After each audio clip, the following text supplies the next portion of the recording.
3, 2. Hermanos, muy buenas noches. Vamos a entrar en un capítulo un poquito complicado. Necesito que me pongan mucha atención y me sigan con cuidado porque es un capítulo, aparte de un poquito largo, pero muy importante. Es un capítulo con mucho simbolismo. Antes de leerles, cuando estaba estudiando este capítulo, no sé cuántas veces ya en el transcurso de mi vida cristiana, los que conocieron a Ramón Arias, yo le doy gloria a Dios por su vida. Con él fue con el que nos convertimos, mi familia y su servidor, hace ya pues casi 30 y tantos años. Y yo me acuerdo que cuando me convertí, y lo volví a recordar a propósito de este capítulo, yo le dije a Ramón en aquel tiempo, le dije: oye Ramón, tengo una pregunta para ti. En un curso de libertad financiera, los que conocen los cursos de libertad financieramente triunfadora, dones y talentos, saben de qué estoy hablando. Le dije: oye, si esto es tan malo, para no decir el nombre aquí que sale al internet, si esto que sabíamos nosotros que según era la verdad, resulta que estamos mal, ¿por qué Dios no ha acabado con este sistema si está tan mal? Si lo que yo estaba haciendo estaba tan mal, no debía hacer esto, no debía hacer lo otro, no debía hacer aquello, y lo que debería de estar haciendo no lo estoy realizando. Le pregunté directo a Ramón, le dije: ¿por qué no acaba Dios con esto si este sistema se está llevando al infierno a tanta gente a diario, literalmente? ¿Y saben qué me contestó él? Me dijo: ¿sabes qué, Pepe? No sé. Y yo me quedé con esa pregunta en mi corazón durante años. Aprendí yo durante los primeros 5 años a contrarrestar a la religión tradicional, y cometí un error muy grande porque me puse a investigar, a estudiar como loco. Me aventé todos los cursos que había en Nuevos Horizontes.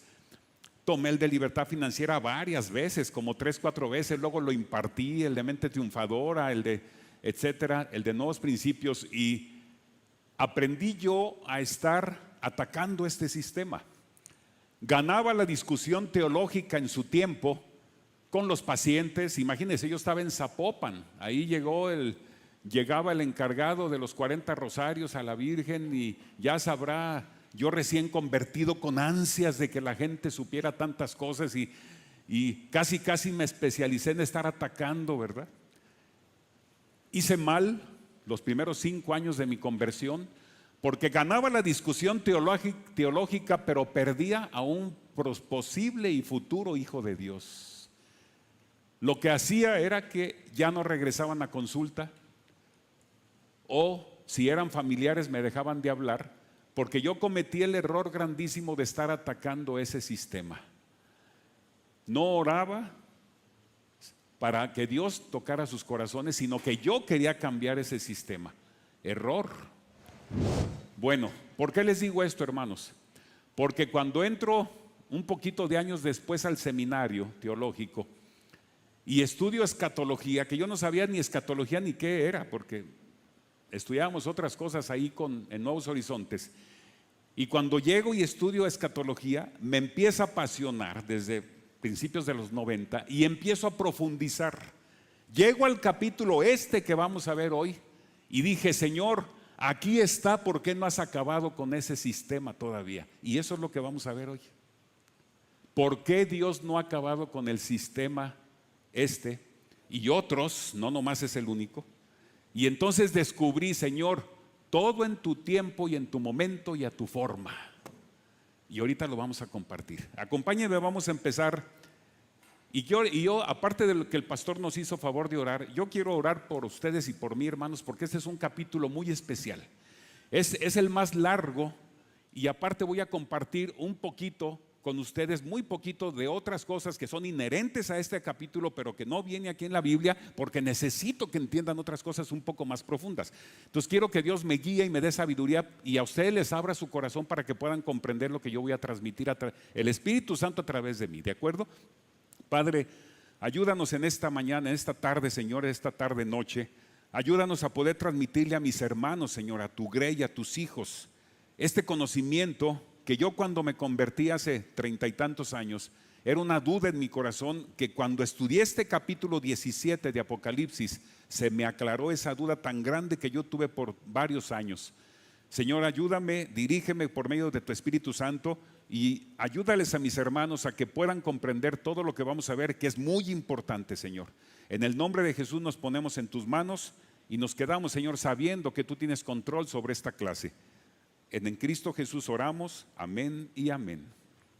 Muy bien, hermanos, ya con la bendición de Dios, acompáñenme al capítulo 17 de Apocalipsis y síganme, vamos a leer los primeros 6 versículos y vamos a irlos desglosando.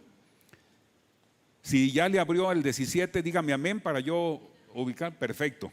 Sígame con su vista como siempre y voy a empezar a leer el versículo 1. Dice el versículo 1: vino entonces uno de los 7 ángeles que tenía las 7 copas y habló conmigo diciéndome: ven acá y te mostraré la sentencia contra la gran ramera, la que está sentada sobre muchas aguas. El versículo 2 dice: con la cual han fornicado los reyes de la tierra, y los moradores de la tierra se han embriagado con el vino de su fornicación. Fíjense qué palabras tan fuertes, hermanos. El versículo 3 dice: y me llevó en el espíritu al desierto, y vi a una mujer sentada sobre una bestia escarlata, llena de nombres de blasfemia.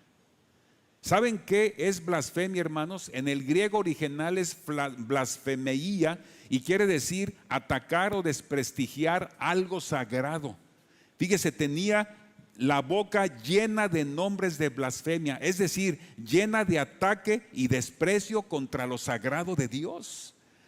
Y continuó aquí, dice que tenía 7 cabezas y 10 cuernos, y la mujer estaba vestida de púrpura y escarlata. Ponga mucha atención en este versículo, hermano. Y adornada de oro, de piedras preciosas y de perlas, y tenía en su mano un cáliz de oro lleno de abominaciones y de inmundicia de su fornicación. Fíjese qué nombres tan fuertes está utilizando el Espíritu Santo aquí. Dice el versículo 5: y en su frente un nombre escrito, un misterio: Babilonia la grande, la madre de las rameras y la de las abominaciones de la tierra. Y el versículo 6 dice: vi a la mujer ebria de la sangre de los santos y de la sangre de los mártires de Jesús, y cuando la vi quedé asombrado con gran asombro. Hermanos, les pido un favor enorme. Ahorita que voy a estar describiendo esto, que usted me va a estar siguiendo, haga de cuenta que es usted ¿cómo se llaman? Un escultor que agarra una piedra en bruto y empieza a esculpirla y empieza a darle forma. ¿Por qué le digo esto? Porque necesito que usted, con lo que vamos a estar viendo, vaya esculpiendo en su mente a qué nos estamos refiriendo con lo que estamos diciendo aquí. ¿De acuerdo? Bien. Subraye la gran ramera, subráyela por favor. Y eso representa la Babilonia religiosa y abarca, escúchelo bien, todas las religiones falsas, incluido el cristianismo apóstata. No solamente las sectas cristianas y las religiones falsas, sino también el cristianismo apóstata. Tenemos, mis hermanos, dentro del cristianismo, un cristianismo apóstata. No quiero decir nombres aquí delante porque sube esto, pero porque no quiero que nadie se sienta, pero tenemos dentro del cristianismo un cristianismo apóstata. Y eso es muy delicado. Aquí en la Biblia, escuche esto: la prostitución y el adulterio, cuando se emplea de manera figurada, por lo general denota la apostasía religiosa y la infidelidad a Dios. La infidelidad a Dios. Acompáñame y anote por favor rápidamente Isaías 1:21. Nos vamos a ir un poco ágiles porque es larguito el capítulo y hay mucho que quiero compartirles. Isaías capítulo 1 versículo 21. Isaías capítulo 1, versículo 21, dice la palabra de Dios: ¿cómo se ha prostituido la ciudad fiel? Antes estaba llena de justicia, la rectitud moraba en ella, pero ahora solo quedan asesinos. Toda idolatría, mis hermanos, ante los ojos de Dios es una prostitución espiritual. Más adelantito, Jeremías 3:9. Váyase al otro libro, Jeremías capítulo 3. Es el siguiente libro de Isaías. Jeremías capítulo 3, versículo 9. Dice la palabra de Dios: como Israel no tuvo ningún reparo en prostituirse, contaminó la tierra y cometió adulterio al adorar ídolos de piedra y de madera. ¿Cómo estamos actualmente, mis hermanos? ¿Qué sistema religioso está adorando ídolos de piedra y de madera? Vaya esculpiendo en su mente lo que le comenté al principio. Aquí denota una persona que profesa servir a Dios mientras que en realidad adora y sirve a otros dioses. Cada vez que usted vea un sistema religioso que adora a otros dioses que no sea el Dios de las Sagradas Escrituras, está cometiendo prostitución y adulterio espiritual. Ahora, escúcheme bien estas dos alusiones que le voy a hacer. La ramera está sometida a Satanás. ¿Estamos de acuerdo, hermanos? La ramera está sometida, así le llama la Biblia, no le llamo yo. La ramera está sometida a Satanás. La novia está sometida a Cristo. Satanás viste a una y Dios viste a la otra. ¿A cuál viste Satanás, Pepe? Vea Apocalipsis 17:4, la que acaba de leer. Dice: y la mujer estaba vestida de púrpura y escarlata y adornada de oro y piedras preciosas y de perlas, y tenía en su mano un cáliz de oro lleno de abominaciones y de la inmundicia de su fornicación. ¿Cuál sistema tiene vestimentas de púrpura? ¿Cuál sistema? Eso es obvio, mis hermanos. Dios viste a una, pero Satanás viste a la otra. ¿A quién viste a Dios? Dios viste a la novia de Cristo. ¿Quién es la novia de Cristo? Nosotros, porque lo dice la Escritura, no por lo que lo digamos nosotros. La muerte eterna es la porción de la ramera, mis hermanos, y la gloria eterna es lo que corresponde a la novia. Nosotros somos la novia de Cristo. Respecto a la religión falsa, me voy a ir a darle 5 características de la religión falsa, y usted, por favor, sígame con cuidado. Y vamos a anotar las citas y las vamos a leer. Traté de decir nada más una cita de algunas para irnos más ágiles.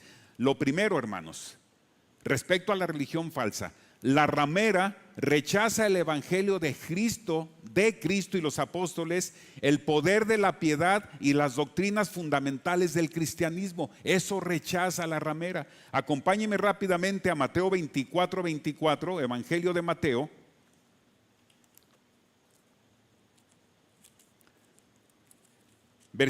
Capítulo 24, versículo 24. Dice la palabra de Dios: porque surgieron falsos cristos y falsos profetas que harán grandes señales y milagros para engañar, de ser posible, aún a los elegidos. Hay otras versiones, mis hermanos, que dice para engañar, de ser posible, a los más doctos. Es decir, a los que conocen mucho también los puede engañar. No sé si va usted entendiendo lo fuerte de este sistema corrupto. Aún a la gente que estudia mucho puede ser engañada. Y es engañada sobre todo en sus corazones, que es lo peor, porque la gente se lo cree a pie puntillas. Número 2, hermanos, ella se asocia con los poderes y la filosofía de Babilonia, es decir, el sistema del mundo con su inmoralidad. Fíjese lo que dice aquí Apocalipsis 17:2. Dice: con la cual han fornicado los reyes de la tierra, y los moradores de la tierra se han embriagado con el vino de su fornicación. Son palabras fuertísimas, hermanos. Los poderes religiosos y los políticos se van a unir para tomar el control espiritual sobre las naciones. ¿Quién tiene el control sobre todas las naciones del mundo? Sabemos quién lo tiene. Número 3, sus dirigentes van a perseguir a los verdaderos seguidores de Cristo. ¿Cómo lo sabemos? Váyase aquí al versículo 6, se lo voy a compartir. Fíjese lo que dice: vi a una mujer ebria de la sangre de los santos y de la sangre de los mártires de Jesús. ¿Quién ha matado a más hijos de Dios durante siglos, hermano? ¿Quién ha matado a más hijos de Dios durante siglos? ¿Va esculpiendo en su mente lo que estamos hablando? Su principal interés va a ser el compañerismo y la unidad, pero escuche bien, ¿con quién? Con el sistema de valores del mundo y los religiosos del mundo, no con los principios bíblicos. Usted háblele a un sistema religioso y dile: mire, aquí en la Biblia dice esto. No, a mí me enseñaron esto. ¿Sí o no? Es muy complicado que usted pueda romper, por eso solo el Espíritu Santo puede romper ese corazón duro, hermano. Las religiones, desde tiempos de Nimrod, de Génesis 10, han infectado al pueblo de Dios desde el Antiguo y el Nuevo Testamento. Ahorita vamos a ver una barnizada nomás rapidito para que usted lo vea. Número 4, a todos los verdaderos creyentes se les ordena salir de ella o serán condenados. Lo vamos a ver el capítulo siguiente. Dios hará que el anticristo la destruya. Eso lo vamos a ver en unos minutos más. Por eso, hermanos, fíjese bien, no ha desaparecido ese sistema idólatra y babilónico, porque Dios tiene su tiempo perfecto para destruirlo. Lo vamos a ver más adelantito en este mismo capítulo. El verdadero parentesco con la ramera no es Cristo, sino con el mundo. La ramera no se adapta a Cristo y a su palabra, se adapta al mundo, mis hermanos. Ese es su verdadero parentesco. Los hipócritas y los falsos profetas tienen éxito mundano como resultado de la doctrina de ella, de la gran ramera, porque alienta a los mundanos a unirse a ella. Y los falsos sistemas religiosos permiten que sus adherentes profesen que son de Dios, aunque al mismo tiempo cometen adulterio con otros. Vamos a ver cómo Dios condenó tanto a su pueblo porque se prostituyeron, se casaban su pueblo de Dios con amonitas, moabitas, con paganos, y al rato la mayor parte de los reyes de Israel fornicaron con otros dioses, hacían esculturas y cultos a otros dioses. Hay una palabra que a mí me brinca sobremanera cuando hablo con alguna persona del sistema babilónico. Dicen: es que no adoramos, estamos dando honra. Mi hermano, discúlpeme, si usted se hinca ante un ídolo, si usted le pide a un ídolo, si usted confía en que ese ídolo le va a hacer un milagro, si usted le confiesa su vida, su intimidad, su problema a un ídolo, eso aquí en China es idolatría. No es honrarlos, es idolatría. Y todo esto lo estamos diciendo con mucho respeto bíblicamente, porque llegamos al capítulo que lo menciona así tal cual. Y voy a omitir muchas cosas, hermano, en este capítulo. Primero por tiempo y segundo porque razones obvias. Voy a omitir muchas cosas. Transigir con el poder político, tolerar la injusticia, son la marca distintiva del sistema babilónico. Como una ramera, la iglesia apóstata, escuche bien, hermano, vende su favor al mundo cuando se presenta la oportunidad, y lo vamos a ver en el capítulo siguiente si Dios nos da vida la semana que entra. La bestia escarlata sobre la cual está sentada la ramera es el gobierno mundial o la Babilonia política. En este capítulo, hermano, vamos a ver cómo Dios destruye a la Babilonia religiosa. En el siguiente capítulo 18 vamos a ver la destrucción de la Babilonia política y comercial. Pero en este vamos a ver la destrucción de la Babilonia religiosa. El origen del nombre Babilonia, ya lo deben de conocer ustedes, viene de Babel, que simboliza la falsa religión, la hechicería, la astrología y la rebelión contra Dios. La falsa religión, en conjunto con el sistema del mundo, Va a perseguir a todo el que esté de veras consagrado a Cristo y a la fe bíblica. Lo va a perseguir porque es el parte del proceso de Satanás. Vamos a ver cuáles son las diferencias entre la verdadera iglesia de Cristo y lo que pretende ser una iglesia. La verdadera iglesia de Cristo es presentada en la Biblia como una virgen pura, sin mancha ni arruga, una virgen gloriosa, mis hermanos. ¿Sí o no es presentada así la iglesia? Una virgen gloriosa que se prepara para el encuentro con el Rey de Reyes. Sin embargo, existe una iglesia impostora, una falsa iglesia que no es la novia del Cordero. No es la novia del Rey de Reyes, en cambio es la prostituta, la gran ramera, así la llama la Biblia, que fornica con los reyes de la tierra, y es una diferencia enorme, mis hermanos. Una es la novia del rey y la otra es la prostituta de los reyes de la tierra. ¿Cuál religión tiene a la mayoría de las naciones a su disposición? De hecho, mis hermanos, cuando hay un presidente de la República nuevo que toma el poder, que hace protesta por un presidente de la República, tienen que ir de repente a esos lugares y por ahí besar un anillo, ¿verdad? Eso es lo que normalmente se hace y esto lo sabe todo el mundo. Mucha gente, hermanos, que practica una religión babilónica, una religión tradicional y costumbrista, va a descubrir a la luz de la Biblia que estuvo más engañada y que va derecho a la condenación, desgraciadamente. La palabra Babilonia se relaciona con toda confusión espiritual y religiosa. Ese es el simbolismo de la palabra Babilonia. En la Biblia, el nombre Babilonia o Babel está relacionado íntimamente con varias cosas, 3 cosas particularmente. Le voy a decir la primera. La primera situación es que aparece en la Biblia en relación con Babilonia o con Babel, que significa confusión. Babel significa confusión, anótelo bien.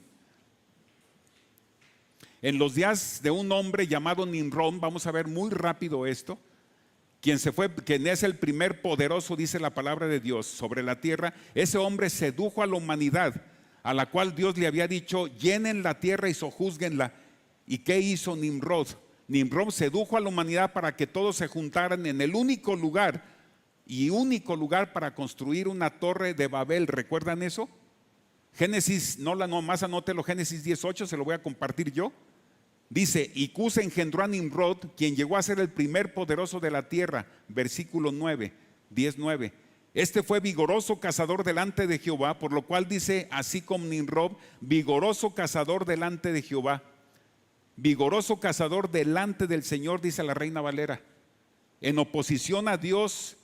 Y dice la escritura, le voy a decir cómo dice la escritura original, los papiros más antiguos, dicen: vigoroso cazador en contra de Dios. La Reina Valera que usted tiene ahí dice: el vigoroso cazador delante de Jehová, pero el original de papiros más antiguos dice: vigoroso cazador en contra de Dios. ¿Qué fue lo que hizo Nimrod? No se preocupen, vénganse para acá, nos juntamos, y ¿sabe qué, hermano? Cuando el ser humano se decide hacer algo, Dios dice: se van a decidir y lo van a hacer, y lo hicieron. Levantaron una torre que ellos querían llegar al cielo y gobernarse ellos mismos. Antes había un solo idioma y Dios dijo: bajemos y confundamos los idiomas. Y de todos modos se hizo lo que Dios dijo. Fíjese, Génesis 11:2, nomás anote la cita, yo se la comparto con mucho gusto. Dice: y aconteció que cuando salieron del oriente, hallaron una llanura en la tierra de Sinar y se establecieron ahí. Y se dijeron unos a otros: vamos, hagamos ladrillo y cozámoslo con fuego. Y les sirvió al ladrillo en lugar de piedra y al asfalto en lugar de mezcla. Y dijeron: vamos y edifiquemos una ciudad y una torre cuya cúspide llegue al cielo, y hagámonos un nombre por si fuéramos esparcidos sobre la faz de la tierra. ¿Qué tal, mis hermanos? Hacerse un nombre quiere decir hacerse fama a ellos, por si fueran esparcidos sobre la faz de la tierra. Esa gente, mis hermanos, sabía perfectamente que estaban desobedeciendo a Dios. ¿Por qué? Porque Dios le había dicho: vayan y llenen la tierra y sojúzguenla. Vayan a esparcir sobre la tierra. Y fíjese lo que pasó aquí en Génesis 11:5. Y descendió Jehová para ver la ciudad y la torre que edificaban los hijos de los hombres. Y dijo Jehová: he aquí el pueblo es uno, y todos estos tienen un solo lenguaje, y han comenzado la obra. Escuche lo que dijo aquí el mismo Dios, hermano, en el versículo 6. Y nada les hará desistir, dijo Dios, nada les hará desistir. En otras versiones dice: van a lograrlo. Lo que se proponga el hombre lo va a lograr. Hermanos, somos hechos imagen y semejanza de Dios. Tenemos limitaciones, pero Dios mismo dice: lo que se proponga lo va a lograr. Dios nos dio algo sagrado. ¿Qué fue, hermanos? ¿Qué nos dio lo más sagrado que tiene el ser humano? El libre albedrío. El libre albedrío. Por eso usted y yo tenemos una responsabilidad ética y moral ante Dios. No somos robots.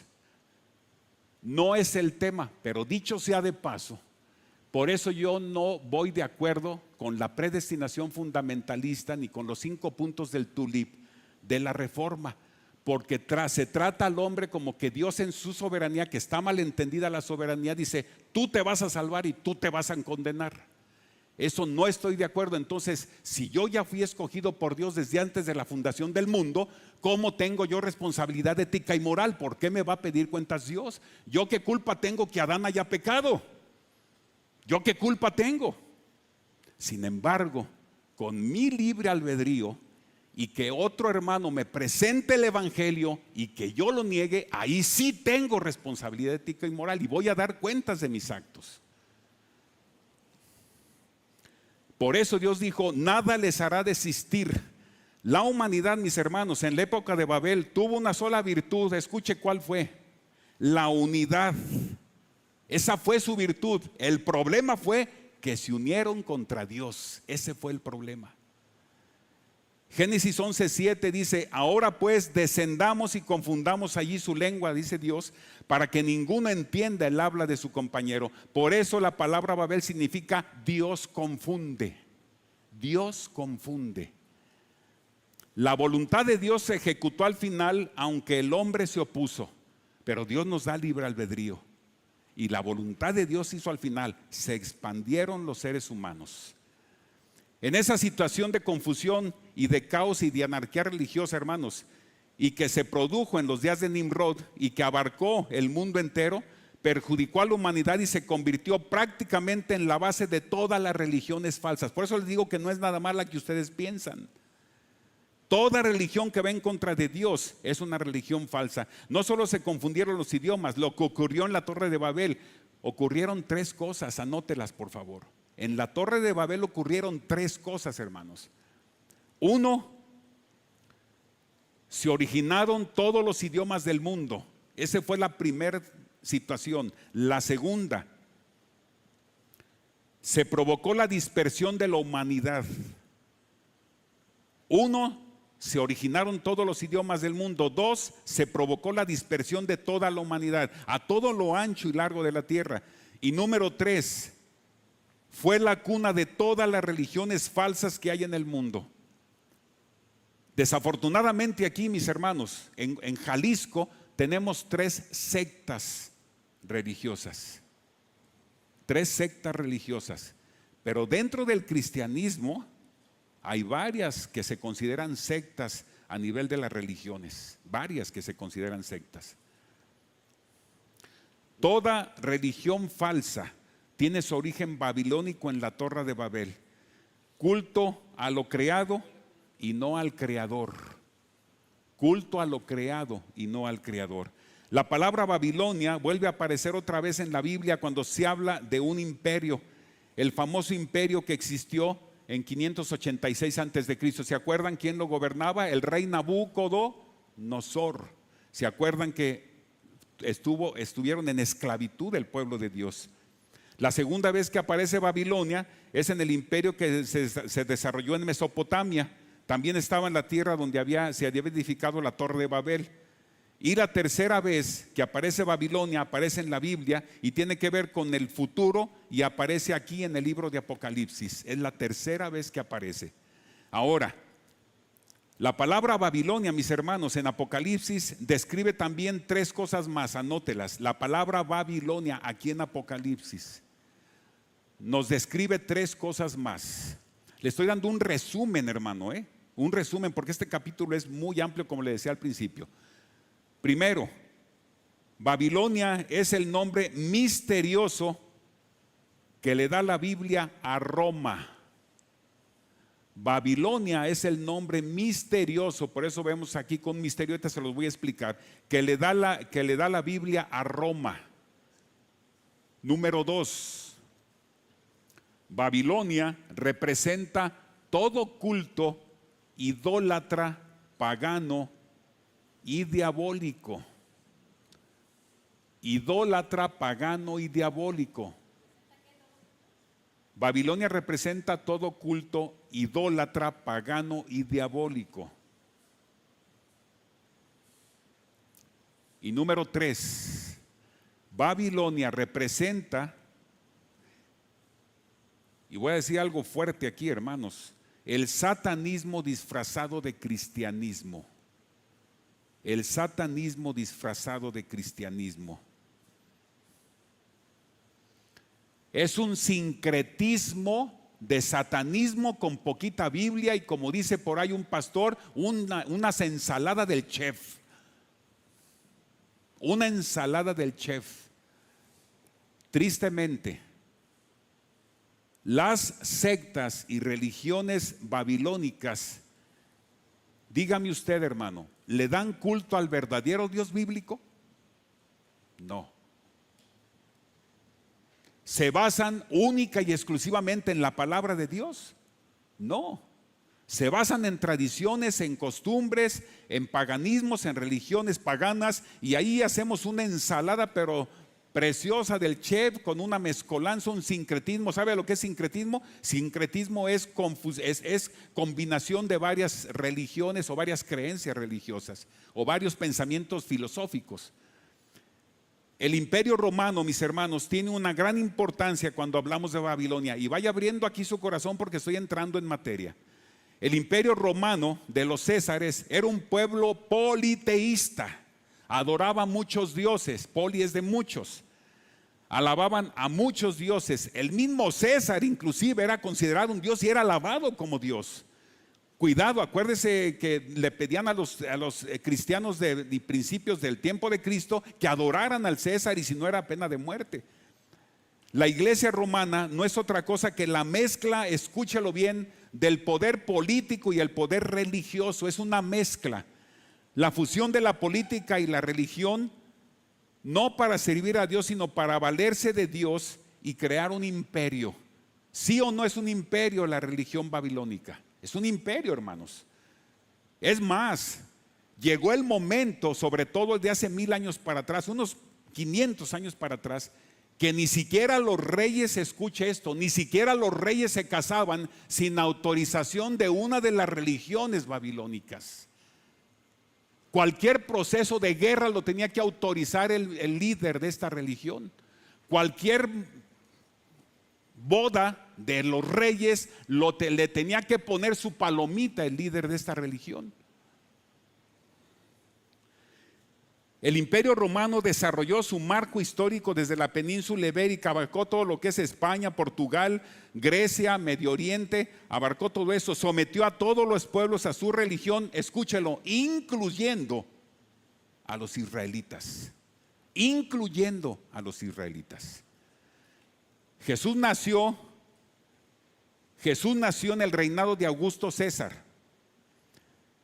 Augusto César gobernó del año 27 antes de Cristo hasta el 14 después de Cristo, y murió y resucitó y ascendió a los cielos durante el reinado de Tiberio César, que gobernó desde el 14 después de Cristo hasta el 37 después de Cristo. Le estoy dando unos pasos agigantados, hermano, a la historia bíblica, porque voy a explicarle algo ahorita enseguida. En ese tiempo Jesús funda la iglesia, no creó una religión, fundó una iglesia. ¿Qué es una religión, hermano?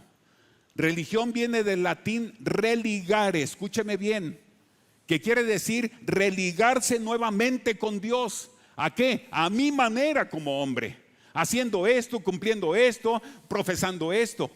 Pero la fe en Cristo es al revés. No es del hombre a Dios, es de Dios al hombre. ¿A qué? A la manera de Dios, no nuestra. Y Dios nos dice, tienes que hacer esto, esto y esto. La religión es religarme a Dios a mi manera. La fe en Cristo bíblica es que Dios me dice a mí lo que hacer para que me tenga esa relación con Él. ¿Están cachando la diferencia? Del cielo a la tierra. Del cielo a la tierra, hermanos. Y usted vea cómo está la gente engañada. Está engañada. Cuando estaba consultando hace unos de 23 años para atrás que tengo en este nuevo consultorio, estaba en Zapopan, y estaba ahí una señora que era la esposa de uno de los que ayudaban ahí en la basílica principal. Se amaba, ya estaba viejita en ese tiempo, no sé si todavía viva la señora, y me dice, la vi muy molesta el día de la romería. Le dije, ¿qué le pasa a doña Mari? Estoy enojada con Jesús. Dije, ay, me sorprendió, en serio me sorprendió. Le dije, ¿cómo que enojada con Jesús? Sí. Le dije, ¿por qué, doña Mari? Fíjese lo que está diciendo. Dice, estoy enojada con Jesús. Le digo, dígame por qué el motivo. Por lo que hizo sufrir a su madre. Así me dijo. Y Dios sabe que hablo verdad, hermano. Dios sabe que hablo verdad. Aquí tenemos 500 años, hermano, en la América, de una enseñanza que si usted va en contra del status quo, escúchame lo que le voy a decir y me ha tocado, por eso se lo digo, va inclusive peligrando su vida, inclusive su vida. Métase usted un día a alguna peregrinación y hable la verdad ahí y no sale vivo, hermano. No sale vivo. Estamos tan enajenados, que habiendo la verdad no la vemos, viendo no vemos. Es increíble eso, que viendo no vemos, hermano. A mí me pasó. Cuando yo llegué con Ramón, ya el licenciado Juventino me había hablado, no sé si lo conociste, el licenciado Juventino. Ya me había hablado, él y yo entrenábamos en el gym durante muchos años, y cada que estábamos en el gym me estaba friegue y friegue, le decía, ya con tu cristianismo.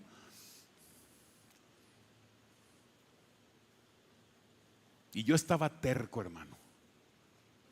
Un día le dije, ¿sabes qué, Juve? Te aprecio mucho, pero si quieres que sigamos entrenando juntos, ya no me estés sermoneando cada mañana. Es increíble, hermano. Y no lo he visto a este hermano, que estimo muchísimo. Dios quiera que algún día lo vea. Perdí hace mucho, hace como 25 años que no lo veo. Dios quiera que lo vuelva, porque gracias a su terquedad, a que no perdió su paciencia conmigo, es que estamos aquí, hermanos. Gracias a eso. Por eso usted debe darle gracias a Dios del que le habló del evangelio, porque lo ama tanto que le está hablando de Cristo, hermano. El que lo odia a usted no le va a hablar de Cristo, pues que se pierda. Pero el que lo ame a usted, el que le haya compartido y usted esté aquí ahora, dele gracias a Dios por su vida y ore por él. Yo oro por este hermano y le doy gracias a Dios por su vida. Gracias a que no se rindió conmigo, es que Dios me rescató, hermano, de la vida que llevaba.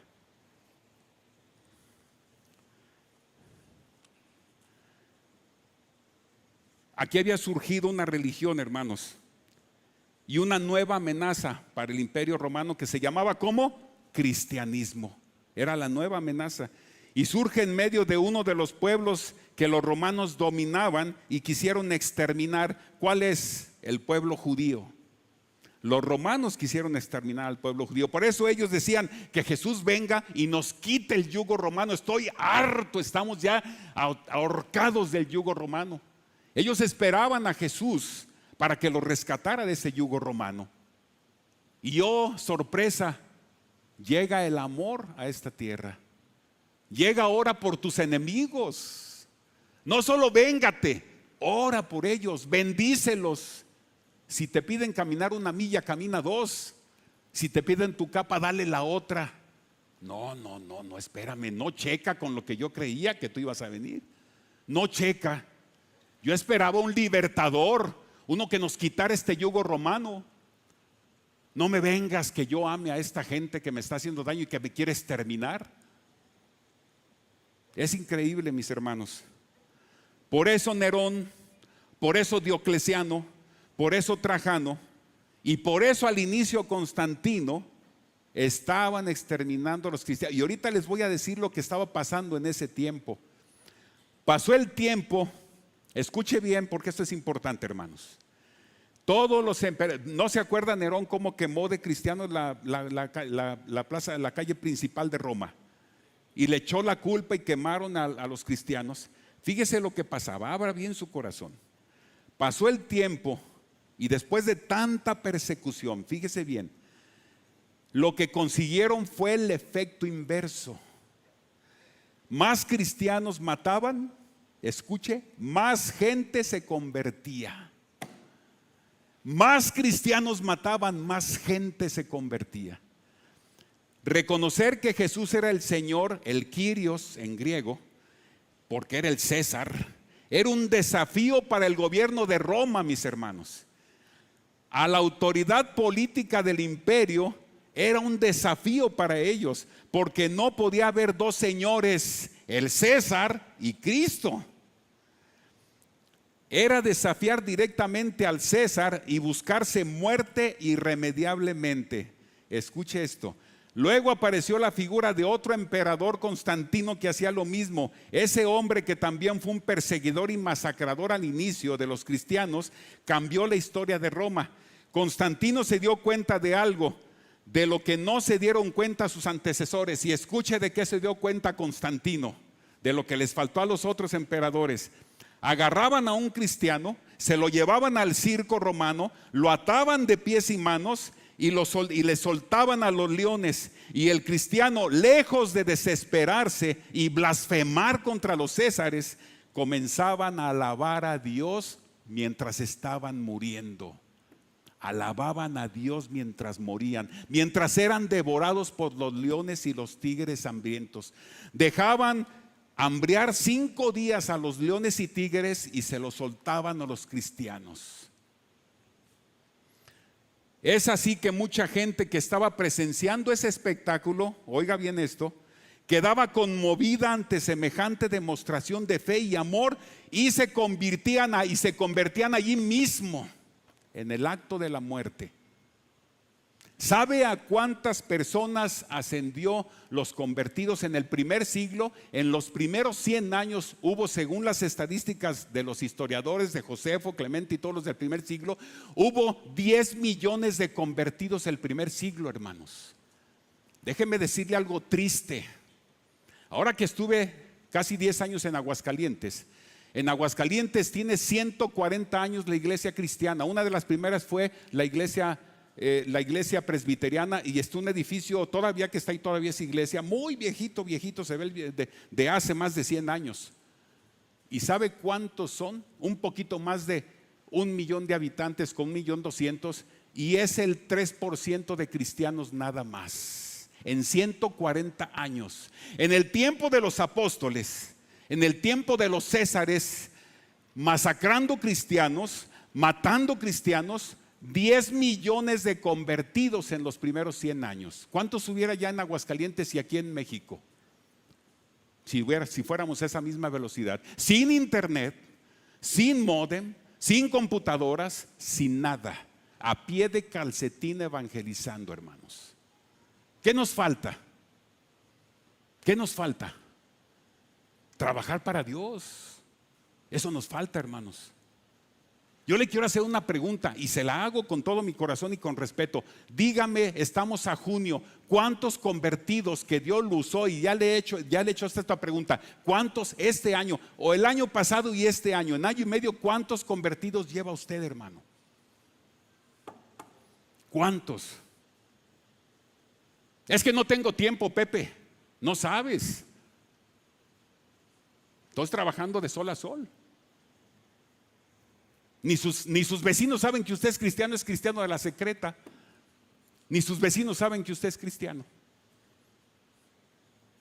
De repente tenemos muy poca carga por las almas perdidas, hermano.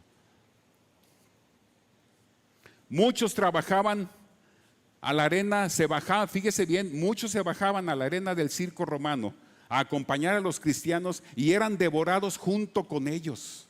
Eran devorados junto con ellos, demostrando con ese acto su conversión en el lugar mismo de los hechos.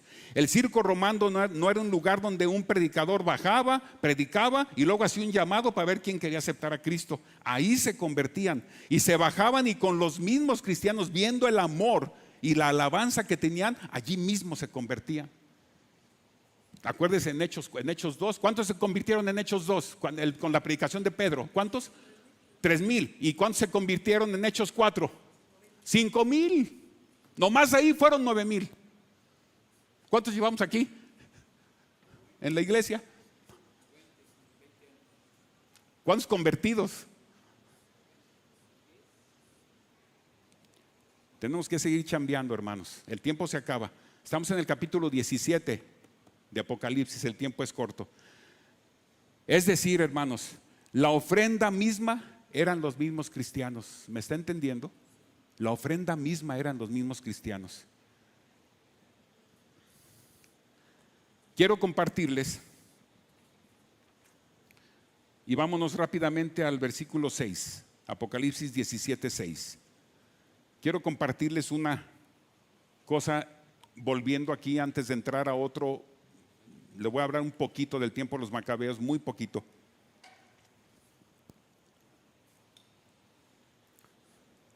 Dice Apocalipsis 17:6: vi a la mujer ebria de la sangre de los santos y de la sangre de los mártires de Jesús. Y cuando la vi, quedé asombrado con gran asombro. Este pasaje, mis hermanos, dice que la mujer estaba, escúcheme bien, estaba ebria de la sangre de los santos. No dice que estuviera manchada de la sangre de los santos, dice que estaba ebria. Esa mujer no se manchó de la sangre de los santos, ella se bebió la sangre de los santos. No dice que estaba manchada. Le dio vino, el vino de su fornicación fue lo que bebió. Le dio ella vino a las naciones, a los reyes de la tierra, para que estos a su vez mataran. Y estos son los que sí estaban manchados de sangre, pero la ramera se bebió la sangre de los santos. ¿Está conmigo, mi hermano? Al concluir los juicios de las copas de la ira de Dios, vamos a llegar al final de la gran tribulación. Pero ahora nos vamos a volver a conocer los detalles de la destrucción de Babilonia, porque va a destruirse la Babilonia en este capítulo. Casi desde el inicio del tiempo, la historia del hombre sobre aquí la tierra, mis hermanos, ha sido la historia de dos ciudades. Anótelo: Babilonia, por un lado, que es la ciudad del hombre. ¿Quién construyó Babel? ¿Quién, hermanos? El hombre construyó Babel. Babilonia es la ciudad del hombre y Jerusalén es la ciudad de Dios. Entonces no es ninguna coincidencia de que los días finales de la era del hombre veamos la batalla que involucra a estas dos ciudades. Por eso es tan importante este capítulo. Es la batalla de estas dos ciudades. Existen tres facetas, anótelas por favor, tres facetas en el sistema mundial babilónico, tres facetas en el sistema babilónico. Y esas tres facetas, hermano, han esclavizado a la humanidad durante todas las épocas, Tres facetas. Primera, la religiosa. Segunda, la comercial, que vamos a ver el siguiente capítulo. Y en número 3, la gubernamental o la política. Aquí estamos con la Babel religiosa, que es la que representa a la mujer. Una mujer identificada como el misterio, ya lo vimos ahorita, ya lo leímos. Babilonia, la madre de todas las rameras, está montada sobre la bestia, así dice la escritura. El jinete siempre controla al animal, ¿está de acuerdo conmigo? El jinete siempre controla al animal. Y la tercera mención de las 7 cabezas y 10 cuernos, recuerde lo que es eso. De hecho, le iba a decir que le iba a hacer un examencito ya después de 17 capítulos, sencillo para ver qué tanto ha aprendido. Hermano, ya a estas alturas del capítulo 17, usted ya tiene que tener dominados la mayoría de los simbolismos que estamos viendo. ¿Qué representan las 7 cabezas y los 10 cuernos? ¿Recuerda? Son las alianzas políticas del anticristo. Las 7 cabezas y los 10 cuernos.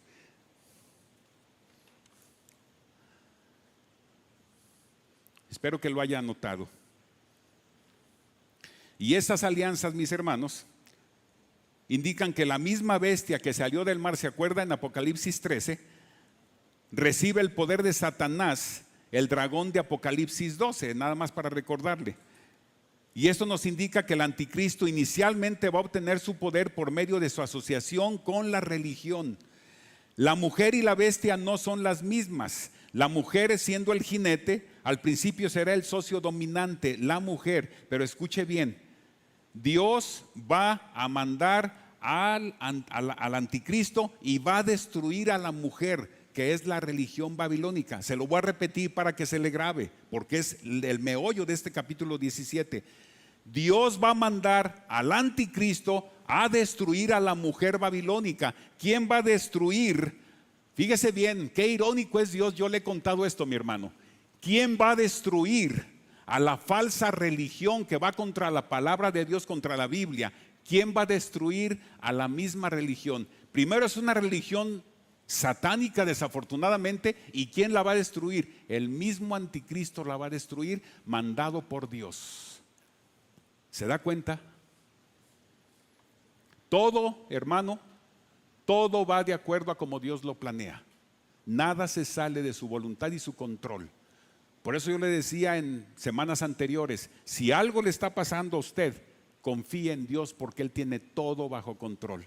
Decía Einstein que si él pensara que tan solo un átomo se salía de la voluntad de Dios, se volvería loco en la tierra.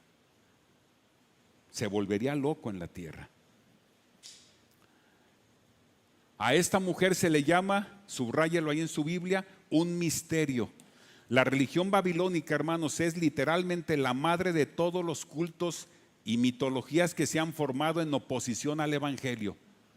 Se lo voy a repetir porque es importante esto. La religión babilónica es literalmente la madre de todos los cultos y religiones que se han formado en oposición al evangelio. Bien, bienvenidos otra vez, hermanos. Después del break vamos a acelerarnos. Apocalipsis 17:7, por favor. Apocalipsis 17:7. Tenemos poco tiempo ya. Apocalipsis 17:7, dice la palabra de Dios: y el ángel me dijo, ¿por qué te asombras? Y yo te diré el misterio de la mujer y de la bestia que la trae, la cual tiene las 7 cabezas y los 7 cuernos. Versículo 8, la bestia que has visto era, fíjese bien en esto, hermano, era y no es, y está para subir del abismo e ir a la perdición, y los moradores de la tierra, cuyos nombres no están escritos desde la fundación del mundo en el libro de la vida, se asombrarán viendo la bestia que era y no es y será. Se está refiriendo al anticristo. Ahorita le explico que es, no era y será. Aquí el versículo 7 dice: y el ángel me dijo, ¿por qué te asombras? Es pregunta. Yo te diré el misterio de la mujer y de la bestia que la trae. Hermanos, aquí el misterio de la mujer y de la bestia que la trae, eso significa, si lo quiere anotar ahí cerca de su Biblia, que el sistema religioso corrupto se va a parapetar sobre el imperio del anticristo. Se va a parapetar. Recuerde que el jinete domina a la bestia, la mujer va arriba del jinete. Y como siempre, la iglesia romana, prostituyéndose con los reyes de la tierra, va a intentar hacer lo mismo con el anticristo. Y Apocalipsis 17:8 dice: la bestia que has visto y que era y no es, y está para subir del abismo e ir a perdición. Algunos interpretan este pasaje del versículo 8 como que si quisiera decir que el anticristo es una persona que una vez existió en la historia, pero que ahora está muerto y el futuro aún no ha llegado. ¿Se acuerdan, mis hermanos, que el anticristo supuestamente se murió y resucitó, que estábamos hablando de que si nada más recobraba la vida? Bueno, pues a eso se refiere, a que era y que no estaba y que ya está. A eso se refiere.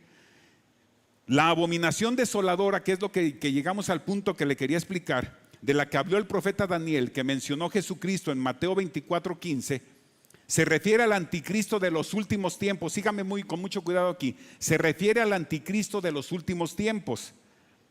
Pero la abominación desoladora de la que habló el profeta Daniel también se aplica a un personaje histórico de la antigüedad, quien profanó el segundo templo de Jerusalén. ¿Se acuerdan quién fue? Los que conocen de historia bíblica.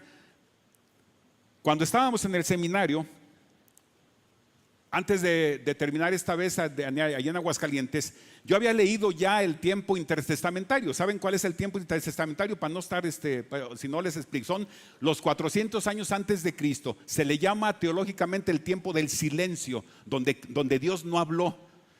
En la mañana, ahorita en la mediodía que estaba terminando de formatear el capítulo, me dice mi señora: ¿y por qué no habló por 400 años?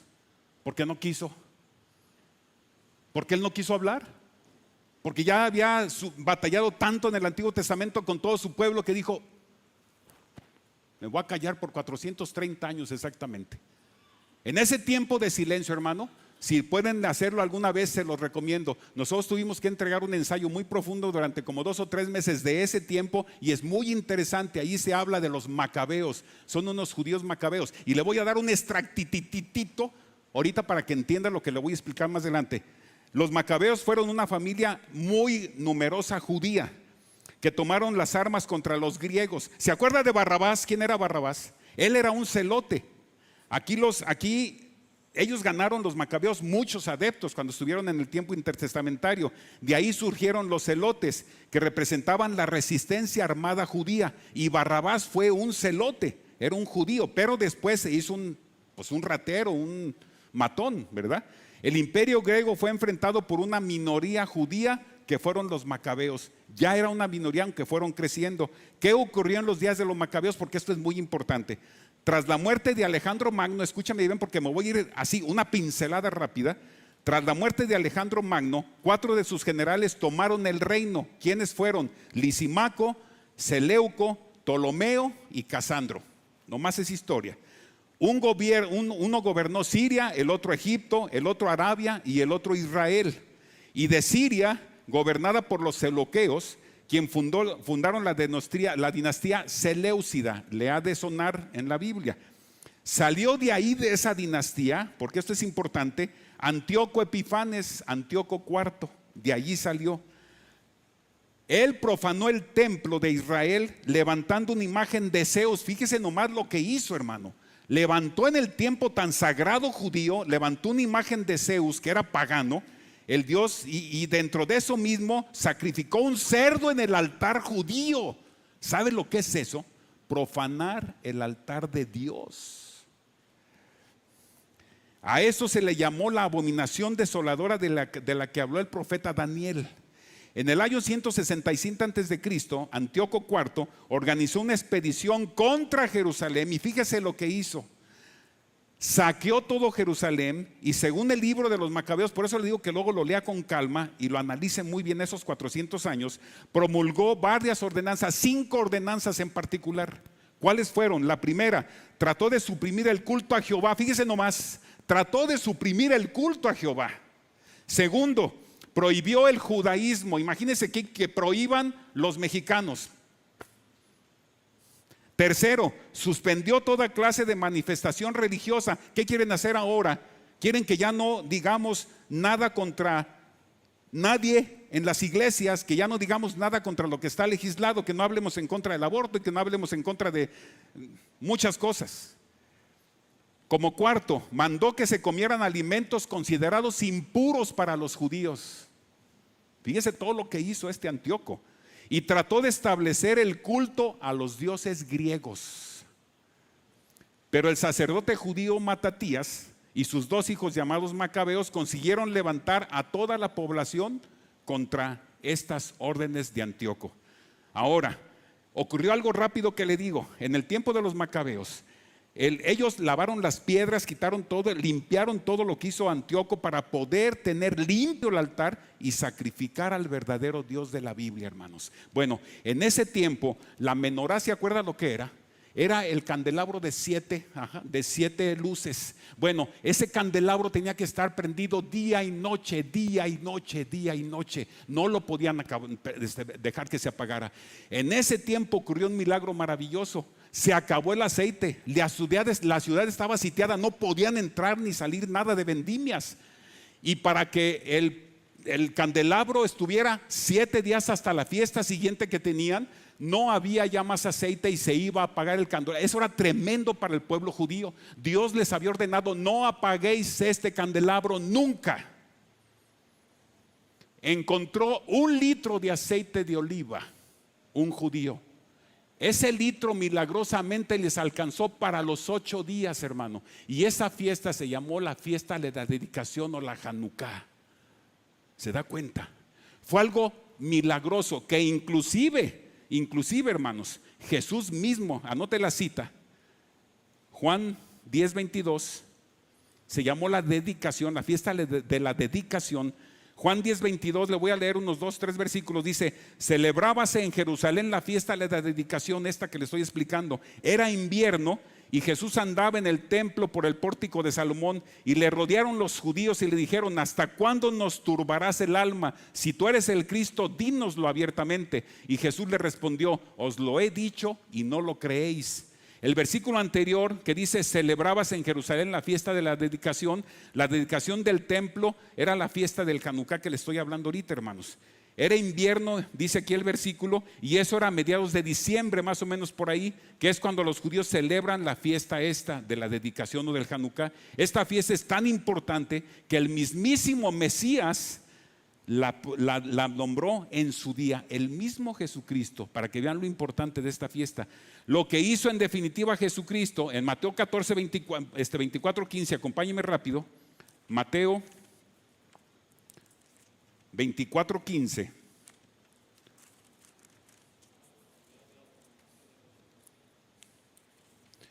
Dice la palabra de Dios aquí en Mateo 24:15. Dice: así que cuando vean en el lugar santo el horrible sacrilegio, fíjese cómo le llama a Jesucristo, hermanos, horrible sacrilegio, de la que habló el profeta Daniel, el que lee que lo entienda.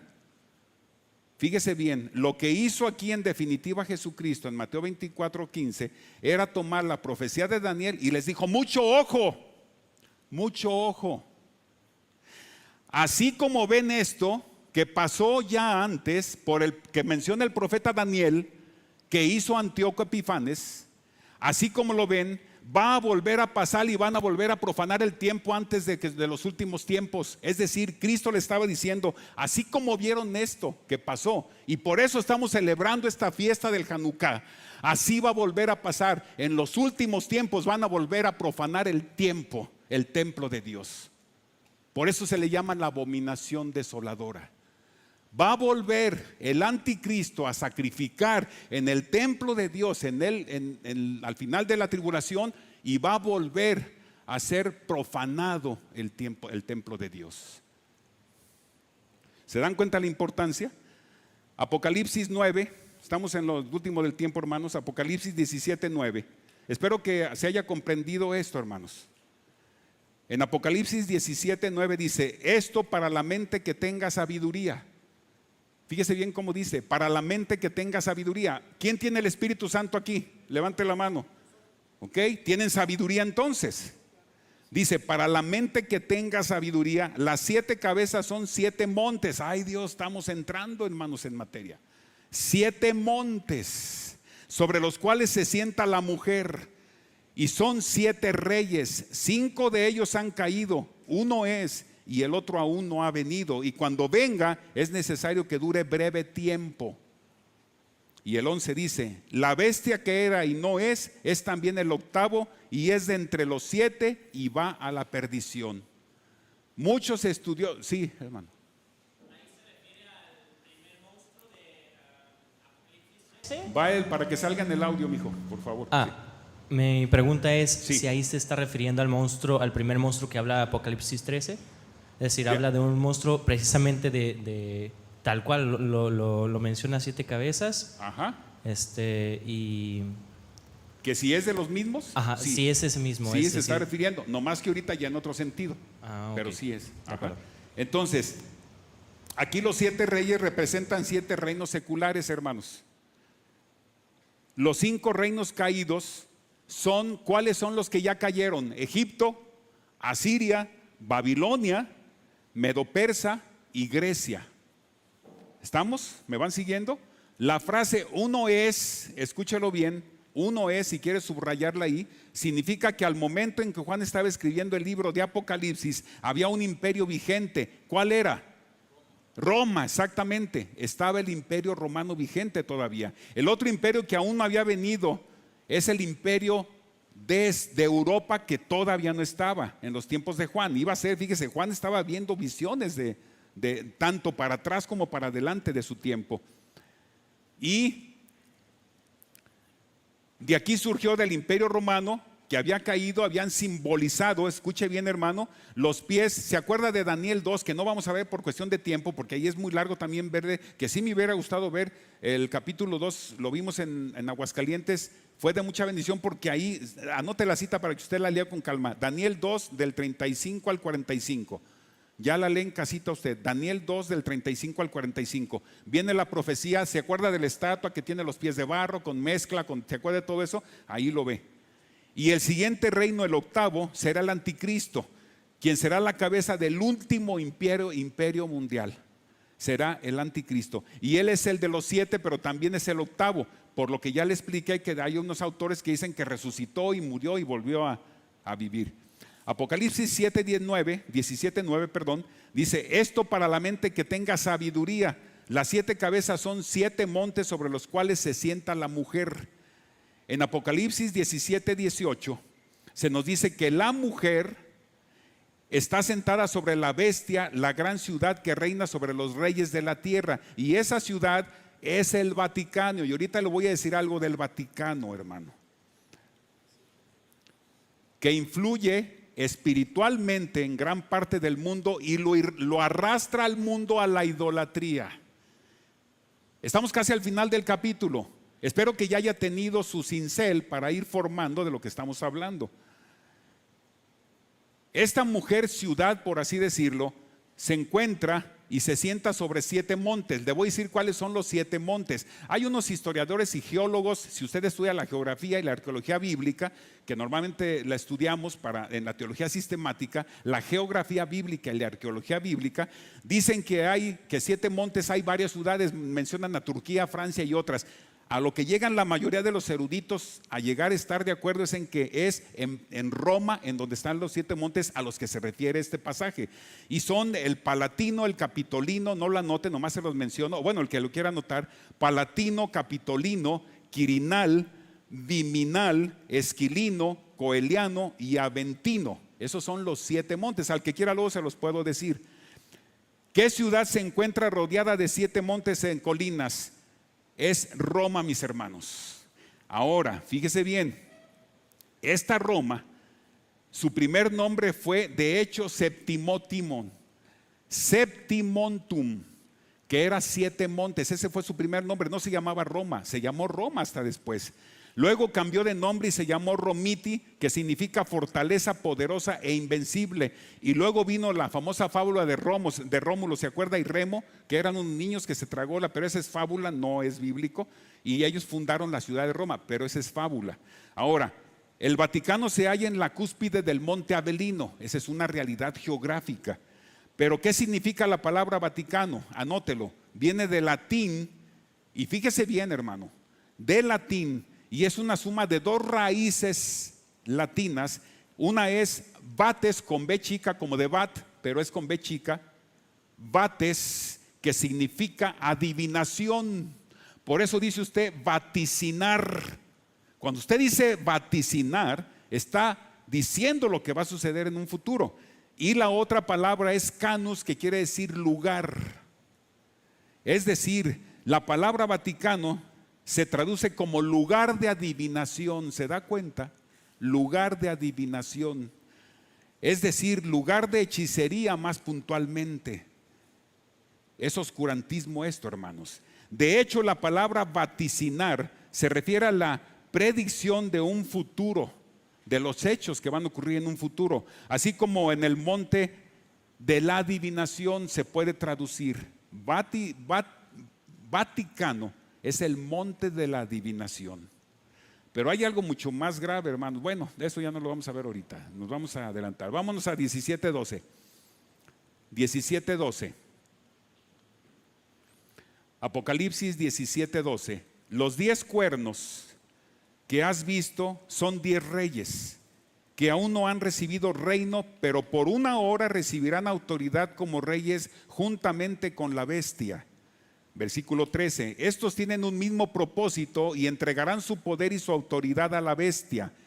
Versículo 14, pelearán contra el Cordero y el Cordero los vencerá porque es el Señor de señores y Rey de reyes, y los que están con él son llamados elegidos y fieles. Fíjese bien en esto, hermano.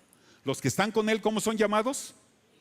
Elegidos y fieles. Los 10 cuernos entonces representan a aquellas personas que van a asumir el liderazgo del gobierno mundial bajo la dirección del anticristo, pero eventualmente van a ser agrupados todos los ejércitos humanos cuando Dios retorne a salvar a su iglesia. Las 3 palabras, anótelas, a las que se refiere aquí: llamados, elegidos y fieles.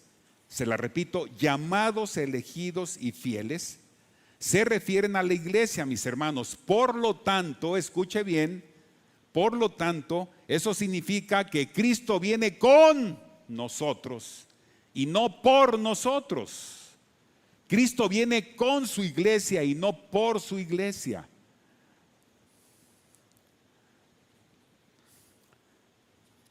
Quiero pedirles autorización, el tiempo se terminó, tardo 5 o 7 minutos. ¿Me permiten o lo vemos? ¿Sí? Ok. Nos vamos agilito. Apocalipsis 17:15. Me dijo también: las aguas que has visto donde la ramera se sienta son pueblos y muchedumbres y naciones y lenguas. Y los 10 cuernos que viste la bestia, estos aborrecerán a la ramera. Fíjese bien, los 10 cuernos aborrecerán a la ramera y la dejarán desolada y desnuda, y devorarán sus carnes y la quemarán con fuego, hermanos. Versículo 17, porque Dios ha puesto en sus corazones. ¿Quién ha puesto en sus corazones destruir a la ramera? Dios. Dice, porque Dios ha puesto en sus corazones el ejecutarlo, lo que Él quiso, ponerse de acuerdo y dar su reino a la bestia hasta que se cumplan las palabras de Dios. ¿Se da cuenta, hermano? 18, y la mujer que has visto es la gran ciudad que reina sobre los reyes de la tierra. La ramera aquí, mi hermano, sentada en las aguas, indica que habrá un sistema religioso ecuménico. ¿Quién está tratando de unir a las naciones? ¿Quién está tratando de irse con los musulmanes? ¿Quién está tratando de irse con los de Rusia, con la Iglesia Católica de Rusia? Es el sistema ecuménico, ¿se da cuenta? Exactamente. Es el sistema ecuménico universal y apóstata que va a pasar en la primera parte de la tribulación. A ese sistema lo reemplaza la religión del anticristo cuando él gane el poder político. A ver, aquí es muy importante. En algún momento, mis hermanos, durante el gobierno del anticristo, la ramera será odiada por el anticristo, y sus partidarios la van a destruir totalmente junto con sus instituciones. Aquí está la pregunta que yo le hacía a Ramón Arias. ¿Se acuerda lo que le dije al principio? Ramón, si esto es tan malo, ¿por qué Dios no lo destruye si se está llevando a tanta gente al infierno diariamente? A mí, como recién convertido, se me hacía imposible que Dios no destruyera ese sistema. Hermano, me faltaba mucho por conocer. Mucho por conocer. Este es el juicio de Dios contra el sistema religioso, hermanos, que rechazó la verdad de Dios en Cristo. Esto pudiera ocurrir más o menos a la mitad de la tribulación de los 7 años. Y aquí la falsa iglesia, el sistema religioso corrupto, influye en muchas naciones. De hecho, no hay nación casi en la que salvo las musulmanes, en que no esté influyendo este sistema corrupto. Apocalipsis 17:18 dice: y la mujer que has visto, la gran ciudad que reina sobre los reyes de la tierra, esta ciudad es Roma y influye espiritualmente en gran parte del mundo y lo arrastra a la idolatría. La iglesia romana gobierna sobre muchas naciones. Muchas le dan pleitesía, se le inclinan, hacen lo que ella dice, y todavía, hermanos, el líder de esta iglesia mayoritaria, porque acuérdense que no es la única, pero hay una que se llama la madre de las rameras. Apocalipsis 17 nos dice esto, está en la ciudad del Vaticano. Esta es la destrucción de la Babilonia religiosa. En este capítulo se destruye la Babilonia religiosa. la cual fue anticipada en Apocalipsis 14. ¿Recuerdan? En Apocalipsis 14 que lo dijimos. Y a pesar de que el anticristo subió al poder por medio de la influencia de ella, Dios va a hacer que la odien a la Babilonia, y el mismo anticristo que tanto la apoyó y que trabajaban juntos, Satanás con el sistema apóstata, va a ser destruida por orden de Dios mismo. Y así tanto él como todos los que están de su lado se volverán en contra de la Babilonia religiosa para destruirla. Observen aquí algo, mis hermanos, que es Dios quien los pone en esa situación. ¿Se da cuenta? Durante una hora, dice aquí, leímos, durante una hora, la duración de una gran tribulación, la bestia y los 10 reyes tienen el poder sobre la tierra para poder destruir a la mujer, que fue la que hizo posible que tuvieran poder. Primero uno le ayudó al otro, y Dios puso en el corazón del anticristo y todos sus secuaces que destruyeran a la Babilonia religiosa. Fíjese la ironía de Dios de lo que le decía de Voltaire, ¿se acuerda? Voltaire predijo, ya lo vimos hace unas semanas, Voltaire predijo él, dice: después de mi muerte le doy 50 años al cristianismo para que desaparezca. Y la ironía de nuestro Dios hizo que la casa de Voltaire fuera el centro de la Sociedad Bíblica Unida, y de ahí se reparten a todo el mundo cientos de Biblias mensualmente. ¿Cómo ven, mi hermano? Y termino con esto. Cuando se destruya a la mujer, se va a cumplir así el propósito de Dios de destruir a la falsa religión que le ha hecho tanto daño a su creación. Mis hermanos, Dios tiene sus tiempos, sus sazones y sus formas. Esta era la pregunta que le hacía yo a Ramón en ese tiempo, hace 38 años, 37 años. Y que después que vi, dije: Señor, tú tienes todo el control. En ti está el control. Y hermanos, eso no nos exime de tener esa carga santa por la gente perdida, y sin asustarlos. O a veces hay gente que requiere asustarlos, como cuando una casa se está quemando y usted quiere que se salgan porque se van a calcinar ahí. No les va a decir: vecino, tienes la bondad de salirte, te vas a quemar. No, usted agarra, trae agua y le grita desesperado: salte de ahí porque te vas a quemar. Como bien decía mi hermano Oscar, no los asustemos, pero sí evangelicemos, hermanos. Estamos viendo la destrucción no solo de los que están en contra de Dios, de todo un sistema que hasta ahorita ha sido corrupto y blasfemo e idólatra. ¿Están de acuerdo? Oremos para darle gracias a Dios. Padre, te damos gracias en esta noche, porque estamos viendo que tu palabra es verdad. Estamos viendo que tú tienes tus formas y tus tiempos. Los salmos dicen que nuestros tiempos están en tus manos, y es cierto, mi Dios.